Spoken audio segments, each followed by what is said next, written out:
didn't really think that I'd be making a video like this so soon after creating my channel, but here it is. I'm going to be talking about Synavax. And their product Energy Protect. It's a thermal insulating coating, which is similar to ceramic coating, except they use nanoparticles instead of ceramics, and I talk a little bit about that in the description down below. Now, the thing is, I really want this product. I really want to believe in the company, and but at this time I'm just not comfortable, and it's not just because it's pretty pricey. I mean, this costs about $100 a gallon for this stuff, right? But I'm thinking that if I take the risk in buying something like this, I just feel like the company has to be rock solid, that I have to believe that they're going to deliver, that if I'm not happy, they'll take it back, if they're going to help me along the way, because as I said, it's pretty expensive. Now, the video shows exactly what I've learned, investigating this whole thing. It's a little bit long, I'm sorry about that, but I felt like I couldn't tell the whole story without going into some details. So I hope you find it interesting, and let's see what develops with this company and this product. We're all pulling for them. So my buddy Dave and I were talking about ceramic paint, and we were really intrigued with the possibility of using it as thermal insulation. Ceramic paint, if you don't know, is a kind of paint that because of the ceramic particles in the paint, it actually provides a thermal break, and you're supposed to get some pretty good temperature difference across the exterior and the interior of a surface, just due to the paint. So I'm thinking, wow, this is really a great application for the interior of a van shell. All right. And we heard of this company Synavax, which has a product, and I started corresponding with them. Okay, if you go, let's look at the About page on this one, and it's pretty impressive, this website. We make a difference daily, R&D, creativity, striving, and and look at all the customers that they've got: University of Wisconsin, Edward Moore Design, Municipal Review, Nevada Roof Energy, Denon Manufacturing, goes on and on. These are big league clients, right? And I'm impressed. And basically what they do is they substitute for ceramic particles. They put in nanoparticles, which have some benefits, which I'll talk about in a minute. But anyway, I was so intrigued by these folks that I decided to correspond with them, and I wrote an email, or I went to their contact page, and I said, hello, I am considering applying ceramic paint to cargo vent. Well, at that time I didn't know the difference between ceramic paint and their kind of paint, but anyway, to minimize heat inside the cargo area and elsewhere, what would be your recommendations? One thing I was thinking about was painting the exterior. I would really keep out the heat, or just paint the interior cargo area. How many coats, outside or inside, to achieve this level of equivalent R value insulation? Can the paint be used on auto exteriors without, looking weird, looking dull or otherwise funny? Can it be buffed, all that kind of stuff? Could it be applied externally, then painted over, to restore a finished look, And so anyway, I submitted this, and I got a reply back, a very nice reply from Maria in this case. Looks like Synavax, which is in Denver, Colorado. And she says, thank you for your message. We appreciate your interest. We recommend an inside application of our Energy Protect coating. Okay. At a 6-coat application, and in addition to reducing the heat transfer, it provides mold, mildew resistance, and UV resistance. All right, and the coating is clear, so this is a clear application with a matte finish. It's been tested to U.S. and international standards for thermal performance. Well, I was intrigued by that, and I decided I wanted to investigate that some more. And shown to increase thermal resistance by 40% at a 6-coat application, as tested over plasterboard. Okay, so that's a little different than what I'm talking about, but okay. Each coat is applied at 4 mils, similar in thickness to a typical paint coat. Each 5-gallon covers 375 square feet at a 6-coat application, meaning, and I asked her about this later on, I'll show you, but the minimum amount you can buy is 5 gallons. All right, and that gives you 375 square feet, assuming that you're going to put on 6 coats. All right. Okay, so that's cool. Now, in actuality, my application is about 170 to 200 square feet. So that means that I would, I'd be wasting a couple gallons here. I have to buy 5 gallons, but maybe I would need 3 gallons or so. But that makes a difference because these each gallon costs about $100, right? If this is a gallon of paint costing $20 or something, you buy an extra gallon. If a gallon costs $100, buying a minimum of 5 gallons is a pretty big bite. If you only need 3 gallons, you waste another $200 right there. But anyway, all right, okay, I'm still on. Said we would not recommend an outside application. Okay, the coating does not have the same hardness as an exterior automotive paint. Okay, cannot be buffed or shined. You could paint over it, but it should be allowed to fully cure. Okay, and so here's more information, the product sheet, etc. Let me know if I can be of assistance. Well, so I gave them, I thought about this for a while, and I decided to give them a call, and these are the some questions that I had. What is the degree difference between the inside and the outside with 6 coats? And well, there are so many variables that you really can't say. They do say that you get a reduction in heat transfer between 30 and 40%. I said, would this be enough to eliminate condensation? She said, yeah, pretty much. That would pretty much do it. It depends on the relative dew point and etc. But it could get rid of a lot of condensation problems. Now, there is a YouTube video on the Ep05-H20 application, which is different than the Energy Protect product, I guess. But anyway, I looked at that, and I was asking about that, if that was the same thing. It looked like it was a very thick sort of a paint with a lot of granularity, and that's different, okay, from the Energy Protect. The Energy Protect product is a clear application. It goes on pretty thin, like in 4 mil coats. All right, can I get the application instructions? They sent it to me, and I said, how much do you have to have it dry, and over what period of time could you do this? And yeah, 2 coats a day for 3 days. Actually, the first coat you're supposed to leave it for 24 hours, and then you can do 2 coats a day for 3 days. And so that's good.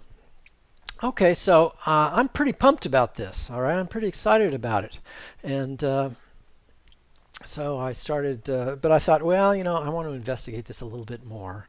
And coatings and awards. Okay, so they've gotten lots of awards for this, and then most of their awards came in 2008. But I thought, well, all right, so there's on their web page, they don't really tell you too much about the awards. They do tell you where some of them came, I think. But I started poking around some more. And I found this article, actually, in the Engineering News, which was written by Synafrica, the 10th of May 2017, which is a distributor for this product, for the Synavax products. And in here they gave some more information about the awards. The Builders News Magazine's 2008 Best Products Award, Remodeler's Choice Awards from Qualified Remodeler Magazine, etc. Journal of Architectural Coating, top green project picked. Well, I started Googling all of this stuff, and the only thing that I could find, I couldn't find any reference to any of these awards whatsoever.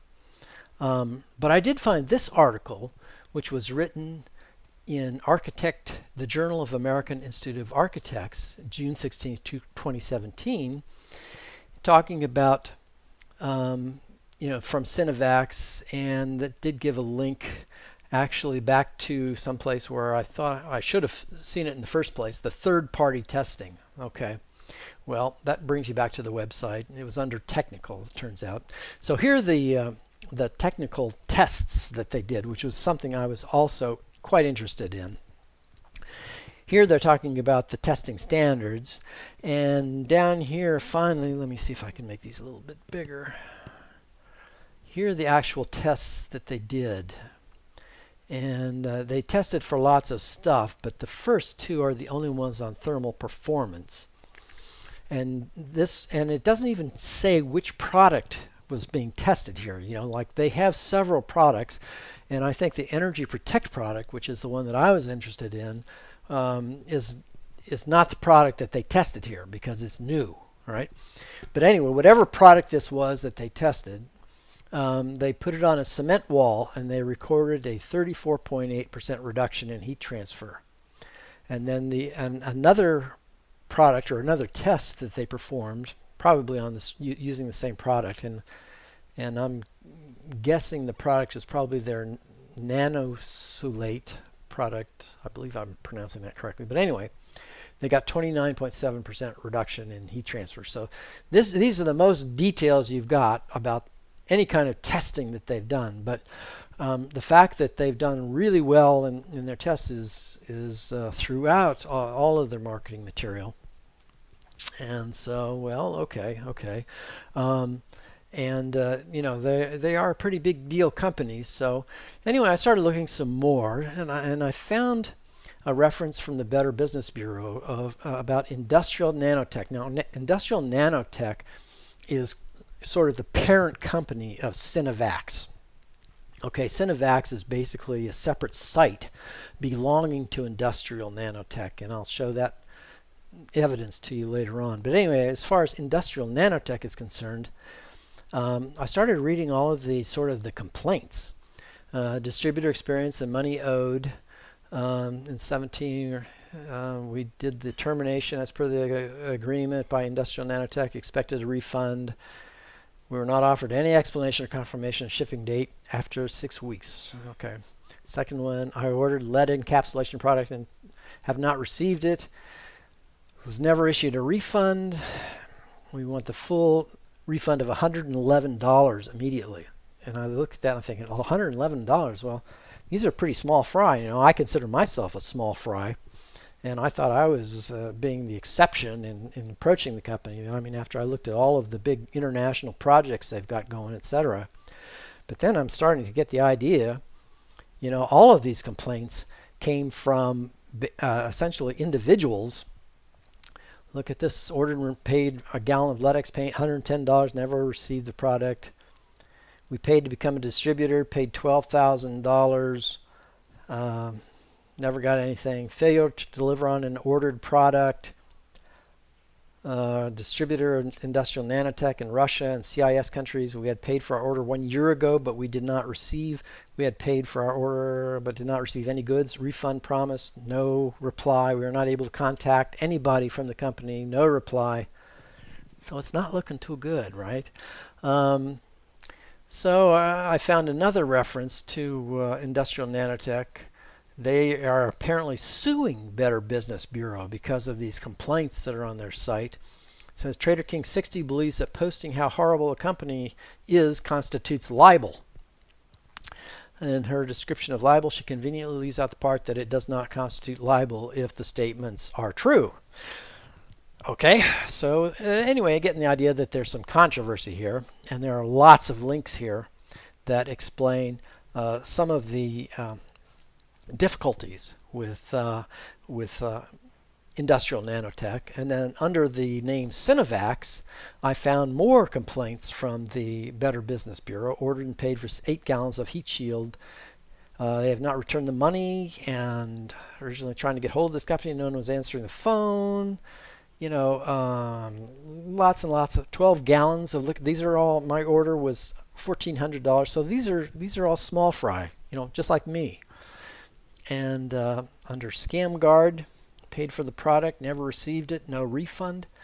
This is January 9th, 2017. All right, so I don't know what's going on, but I did poke around some more under the Industrial Nanotech website, and I found this press release for a financial statement. And now let me just say that I'm still enamored of this product, or the idea of this product. I mean, I really want this to work. I'm really working hard here to find out a reason why I can have confidence in purchasing this product. So I found the financial report here. This is signed by their CEO, Stuart Burchill. Oh, by the way, Stuart Burchill is the one who responded to, I don't know if I've got him here, but some of these Consumer Better Business Bureau complaints were replied to by the company, and the person who replies is Mr. Burchill. All right, so the CEO actually replied to those complaints. So I'm looking at this, and it looks like they've been losing money for quite a while, but they're starting to make money. Well, that's good news. The story here is one of is very dynamic. Lots of change at this company. You know, their payroll expenses were slashed by over 83%, trying to turn their financial situation around. Profitability is pleased to announce that INA is now profitable for the first time since inception. Okay, that's good news. So then I'm getting down here to I'm looking for the profit and loss figures. Oh, okay, here we go. The consolidated balance sheet. So I'm looking. We got cash of 274. So the first thing I'm looking for is a footnote here which says that these numbers are actually thousands of dollars. I couldn't find one, but I'm looking at it some more. 3,000 total current assets, 3,880. Total assets, 18,738. And I'm thinking, well, this must be thousands of dollars, right?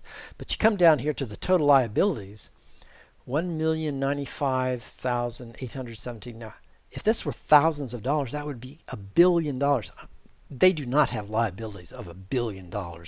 Excuse me. So these are all actual dollars. That means that this company in 2018 had total assets of $18,000, total current assets of $3,880. And I'm beginning to understand why people are not getting refunds for products that they think that they should get refunds for. And furthermore, the total liabilities of the company are over $1 million with total assets of $18,000. So it's not looking good, right? But okay, let's go on, and going down here, and one of the things that I did want to see is, okay, here's evidence that Synavax actually does belong to industrial nanotechnologies, because it says R&D for healthy house paint has been completed, and healthy house paint has been launched as a standalone website and as a product line on the Synavax site. So Synavax definitely is industrial nanotech.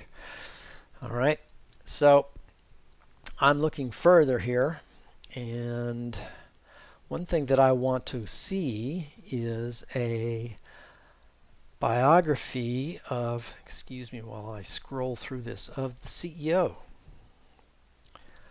Okay, this is Stuart Burchill, and Mr. Burchill has been around the block. His business experience began with marketing for a publicly held company, McFadden Ventures, the world's largest nightclub chain owner. Okay. Subsequent to leaving them, he has started and developed, without partners or investors, the largest nightclub in the state of Florida. All right. A local medical journal. Okay. A real estate sales and commercial property management company. He also worked for 3 years consulting with high net worth individuals regarding their investments in the acquisition of medium-sized businesses. Mr. Burchill is the inventor of the products and has other patents pending. He began his study of nanotechnology in 2002 with a cooperative research and development agreement with Sandia National Laboratories Advanced Materials Laboratory in Albuquerque, New Mexico. Developed a passion for the science and its potential. Well, just a personal note. I used to be chair of electrical and computer engineering at the University of Maine, and I knew a lot of scientists and engineers there with an extensive background in nanotechnology who had worked for many, many years developing their expertise. And it's hard for me to believe that somebody just sort of takes up an interest in nanotechnology and then invents worldwide leading product. And this guy must be a real genius. And he created the vision of industrial nanotech and quickly assembled a team of associates, mentors, scientists, and friends. And so that sounds good, all right, but I'm a little bit skeptical. And as a result of all of this, I would really love to have this product. I would love to see this product work. But boy, I think I need some more evidence from normal people like me that the company is performing well and its products are performing well. I don't think I'm ready to invest $500 for my little old van, but I would be happy to test their product. If they want to send me some free coding, I'd be happy to tell you all what happens. But at this point, I think I'm going to have to move on for now. But boy, I hope that they really come through.